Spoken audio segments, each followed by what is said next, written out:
In today's video, I'm going to teach you how to check your Twitter viewing history. To get started, open your browser and head over to the X website. Make sure you're logged into the account whose activity you want to review. Once you're signed in, you should land on your home dashboard where you normally see your main feed with posts from accounts you follow and recommended content. This is our starting point.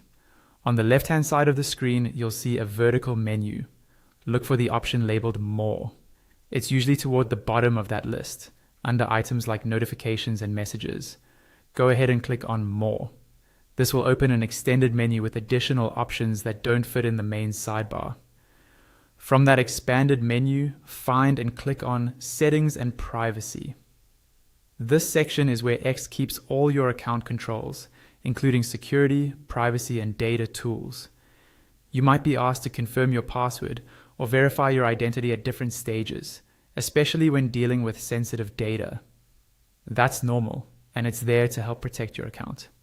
Once you're in the settings and privacy area, look for the option that allows you to manage your account data.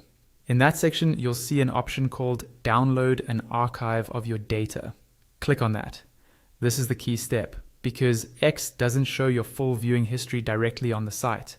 Instead, they bundle your information into an archive that you can download and inspect. This archive can include things like your tweet history, interactions, and activity logs, which is where information related to your viewing history can be found. After clicking on Download an Archive of your data, you'll be taken to a page dedicated to downloading your information. Here, look for the button that says Request Archive and click it. When you do this, X will begin preparing a downloadable file that contains your account data. This process isn't instant. It can take anywhere from a few minutes to several hours, depending on how active your account is and how much data there is to process. Once your archive is ready, X will notify you, usually via email or a notification on the platform, with a link to download the file. From there, you can open the archive on your computer and explore the different folders and files to find information related to your viewing and activity history.